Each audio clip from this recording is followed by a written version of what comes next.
আমাদের অধিকাংশ ভারতীয়দের মধ্যে ক্যালসিয়াম ডেফিসিয়েন্সি লক্ষ্য করা যায়। নারী পুরুষ নির্বিশেষে আমরা আজ অনেকেই ক্যালসিয়াম ডেফিসিয়েন্সির শিকার। কী এই ক্যালসিয়াম ডেফিসিয়েন্সি? কিভাবে ক্যালসিয়ামের এই ঘাটতি বা অভাব পূরণ করা যায়, তাও আবার সহজ সাধারণ ডায়েটের মাধ্যমে। দীর্ঘদিন ধরে একটানা যদি ক্যালসিয়ামের অভাব ঘটতে থাকে আপনার শরীরে, তাহলে এর কি কুফল আপনার ওপরে দেখা দিতে পারে, এই সমস্ত কিছু নিয়েই আজকের ভিডিও। নমস্কার বন্ধুরা, রেশমি হেলথ কেয়ার চ্যানেলে আপনাদের সবাইকে স্বাগত জানাচ্ছি। আজকালকার এই দৌড়ঝাঁপ ভরা জীবনে শারীরিক ও মানসিক দিক দিয়ে কিভাবে থাকবেন সুস্থ ও সুন্দর, ছোট্ট ছোট্ট অথচ সহজ কিছু নিয়ম মানতে পারলেই আপনি হয়ে উঠতে পারেন ফিট অ্যান্ড ফাইন। আর এই সমস্ত সহজ আপডেটগুলি পেতে হলে আমার চ্যানেলটি সাবস্ক্রাইব করে আমার সঙ্গেই থাকবেন, কেননা স্বাস্থ্যই সম্পদ।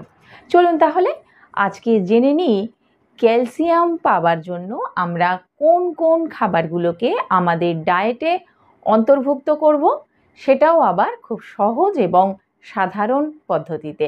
আমরা তো অনেকেই হেলদি ডায়েট ফলো করি, তা সত্ত্বেও কিন্তু দেখা যায় ক্যালসিয়ামের অভাব শরীরে তৈরি হয়েছে। সমস্যাটা কিন্তু শুধুমাত্র হেলদি ডায়েট আর আনহেলদি ডায়েটের ওপরেই নির্ভর করছে না। লক্ষ্য রাখতে হবে এটাও যে সেই হেলদি খাবারগুলো আমাদের শরীরে ঠিক মতন অ্যাবজর্ব হতে পারছে কিনা। আমাদের শরীরের ম্যাক্সিমাম ক্যালসিয়ামটা জমা থাকে কিন্তু আমাদের হাড়ে আর দাঁতে। আমাদের শরীরে যখনই ক্যালসিয়ামের অভাব তৈরি হবে, শরীর কিন্তু সেইগুলো থেকে ধীরে ধীরে ক্যালসিয়াম টানতে শুরু করবে, আর তখনই আমাদের হাড় এবং দাঁত দুর্বল হতে শুরু করবে, কারণ ম্যাক্সিমাম ক্যালসিয়াম ডিপোজিট থাকে কিন্তু হাড়ে এবং দাঁতের মধ্যে।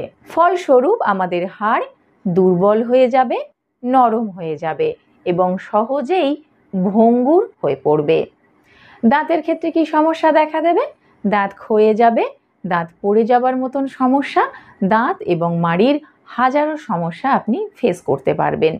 এছাড়া আর যে সমস্যাগুলো হয় সেগুলো হলো অল্পতেই ক্লান্তি আসে, সহজে কোনো কিছুতে কনসেন্ট্রেট করতে পারবেন না। এছাড়া আরও যে লক্ষণগুলি আপনি দেখতে পাবেন সেগুলো হলো নখের মধ্যে সাদা সাদা দাগ তৈরি হওয়া, আপনার জয়েন্টে পেন শুরু হবে, কোমরে ঘাড়ে ব্যথা বা যন্ত্রণা অনুভব করবেন, উঠতে বসতে গেলে হাড়ের জয়েন্টে মট করে আওয়াজ শুনতে পাবেন। ক্যালসিয়ামের খুব ভালো একটা সোর্স যে দুধ, এটা আমরা সকলেই জানি। অনেকের পেটেই কিন্তু দুধ সহ্য হয় না, বা বর্তমান যুগে দুধের যে স্ট্যান্ডার্ড অফ কোয়ালিটি এসে দাঁড়িয়েছে সেটা বেশ কিছু ক্ষেত্রে যথেষ্টই আশঙ্কাজনক।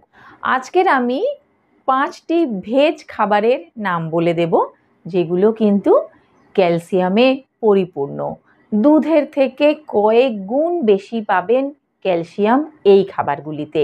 প্রথমেই বলবো চুনের কথা। চুনে রয়েছে প্রচুর পরিমাণে ক্যালসিয়াম। এই চুন আপনার হাই প্রেশার কমাতে সাহায্য করে, হার্টের স্বাস্থ্য ভালো রাখে, ওজন কমাতে সাহায্য করে, ডিহাইড্রেশন বা জল শূন্যতা প্রতিরোধ করে, জন্ডিস নিয়ন্ত্রণে সাহায্য করে, রোগ প্রতিরোধ ক্ষমতা বাড়ায়, বদহজমের চিকিৎসার সাহায্য করে। চুন আপনার কিডনিতে পাথর হওয়ার সম্ভাবনা অনেকটাই কমিয়ে দেয়। কোষ্ঠকাঠিন্য যদি আপনার থেকে থাকে তাহলে সেই সমস্যাও দূর করে চুন। এইবারে বলি চুন আপনি প্রতিদিন কিভাবে ব্যবহার করবেন। একটুখানি চুন আপনি প্রতিদিন আপনার টক দইয়ের সঙ্গে মিশিয়ে খেতে পারেন। টক দইয়ের মধ্যে এমনিতেই প্রচুর পরিমাণে ক্যালসিয়াম রয়েছে, এর সঙ্গে যদি 1 চিমটি চুন যোগ করা হয় তাহলে এর খাদ্যগুণ অনেকটাই বৃদ্ধি পায়। রোজকার যখন ডাল বানাবেন তার মধ্যেও দিতে পারেন সামান্য একটু চুন। প্রত্যেক দিন লেবু জল তো নিশ্চয়ই খান, এবার থেকে তার সঙ্গে যোগ করে দিন 1 চিমটে চুন। নাম্বার 2-এ থাকছে তিল। সাদা তিল এবং কালো তিল দুটিকেই আপনি আপনার ডায়েটে অন্তর্ভুক্ত করতে পারেন, তবে বেস্ট হলো কিন্তু কালো তিল। তিল খাওয়ার ফলে আপনার শরীরের খারাপ কোলেস্টেরল কমে যায় এবং ভালো কোলেস্টেরলের পরিমাণ বাড়তে থাকে। তিল খাওয়ার ফলে হার্ট অ্যাটাকের সম্ভাবনা কমে আসে। রক্তচাপ নিয়ন্ত্রণেও সাহায্য করে এই তিল। হাড় মজবুত হয় তিল খেলে। তিল খাওয়ার ফলে আপনার স্ট্রেস বা অবসন্নতা অনেকটাই কমে আসে। তিল খাওয়ার ফলে যে কোনো দুরারোগ্য ব্যাধিতে আক্রান্ত হওয়ার সম্ভাবনা কমে আসে। তিল আপনার বাতের ব্যথা এবং শরীরের জ্বালা পোড়া কমাতে সাহায্য করে। তিল খাওয়ার ফলে হজম শক্তি উন্নত হয়। এই তিল আপনি পায়েস রান্না করে খেতে পারেন। এছাড়া বিভিন্ন আমিষ এবং নিরামিষ রান্নাতেও ব্যবহার করতে পারেন তিল। আর তিলের লাড্ডু তো অতি সুস্বাদু এবং জনপ্রিয় একটি খাবার। এছাড়া আপনি তিল দিয়ে খাজাও তৈরি করতে পারেন, যেটা একাধারে সুস্বাদু এবং পুষ্টিকর। 3 নম্বরে আসছে রাগি।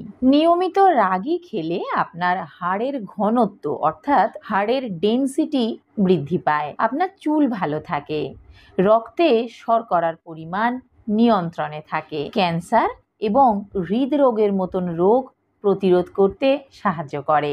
রাগি আপনার হজম শক্তিকে বাড়িয়ে তোলে, আপনার ওজনকে নিয়ন্ত্রণে রাখে, অস্টিওপোরোসিসের মতন রোগ প্রতিরোধে সাহায্য করে রাগি, কোষ্ঠকাঠিন্য দূর করে। শিশুদের জন্য রাগি খাওয়া অত্যন্ত উপকার। এই রাগি আপনি ইডলি বা দোসা হিসেবে বানাতে পারেন, স্মুদি তৈরি করতে পারেন। এছাড়া আপনি রাগি দিয়ে হালুয়াও তৈরি করতে পারেন। এটি অত্যন্ত সুস্বাদু এবং পুষ্টিকর একটি খাবার। 4 নম্বরে আসছে কুলথি ডাল। ঘোড়াকে খেতে দেওয়া হয় যে চানা ডাল, এটা কিন্তু সেই ডাল। কুলথি ডালে থাকা ক্যালসিয়াম ও আয়রন আপনার শরীরের হাড় মজবুত করে। কুলথি ডালে ক্যালোরি অনেক কম থাকে। বাতের ব্যথা কমাতে সাহায্য করে কুলথি ডাল। জয়েন্টের ফোলা ভাব কমায়। কুলথি ডাল পেট অনেকক্ষণ ভর্তি রাখে। কুলথি ডাল ভাত বা রুটির সাথে খেতে পারেন। ধিমে আঁচে রান্না করে খেতে পারেন এই কুলথি ডাল। সাধারণ ডাল যেমনভাবে রান্না করেন ঠিক সেইভাবেই রান্না করবেন। আর হ্যাঁ, কুলথি ডালকে কুলত্থ কলাইও বলা হয়। 5 নম্বরে বলবো রাজগীরা। হয়তো আপনাদের মধ্যে অনেকেই এই শস্যটির নাম শোনেননি। এটিকে রামদানাও বলা হয়। মূলত পশ্চিম ভারতে এর বেশি ব্যবহার হয়। রাজগীরা হজম হয় খুব ধীরে ধীরে, তাই এটি দীর্ঘ সময়ের জন্য আপনার পেট ভর্তি রাখে। রাজগীরা চিনিমুক্ত একটি শস্য, তাই এটি আপনার ওজন কমানোর জন্য যথেষ্ট উপকারী। অস্বাস্থ্যকর খাবার খাওয়ার প্রবণতা দূর করে রাজগীরা। এটি খেলে আপনার সবসময় যে খিদে খিদে ভাব সেটা কিন্তু দূর হবে। ক্যান্সারের মতন রোগ থেকেও রক্ষা করতে পারে এই রাজগীরা। রাজগীরা দিয়ে নানান রকম সুস্বাদু খাবার তৈরি করতে পারেন, যেমন রুটি, পরোটা এবং উপমা। তো বন্ধুরা, এই ছিল আজকের ভিডিও। আজকের আলোচনা থেকে আপনারা উপকৃত হবেন আমি আশা রাখি। ভালো লাগলে বরাবরের মতন একটি লাইক অবশ্যই দেবেন, বন্ধু বান্ধব এবং পরিচিতদের মধ্যে শেয়ার করে দেবেন। চ্যানেলটি সাবস্ক্রাইব করার অনুরোধ রইল। নমস্কার।